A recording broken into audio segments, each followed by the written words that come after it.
Comme tous les parcs nationaux au Québec, ce qui nous distingue, ce qui nous identifie, c'est notre mission de protection du territoire. Dans la mission du Parc national des Monts-Valin, c'est de protéger un échantillon représentatif de la région naturelle du massif du Mont-Valin.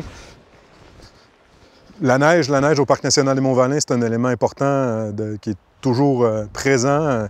Même en été, on parle souvent de neige aux visiteurs qu'on a parce que la neige, c'est très présent au parc. La neige arrive au début du mois d'octobre. En Saguenay, on faisait déjà du vélo depuis quelques temps. Ici, au Parc national des Monts-Valin, au sommet de la montagne, on faisait de la raquette le 5 juin en 2003, si ma mémoire est bonne. C'est la montagne qui provoque ces précipitations de neige-là par un effet qu'on va appeler un effet orographique. Les nuages s'approchent de la montagne, ils montent en altitude, se condensent et ça fait une précipitation. En hiver, ça fait une précipitation de neige. C'est la raison pour laquelle il y a autant de neige que ça sur le Mont-Valin. C'est la raison pour laquelle il y a autant de neige que ça dans la vallée des Fantômes.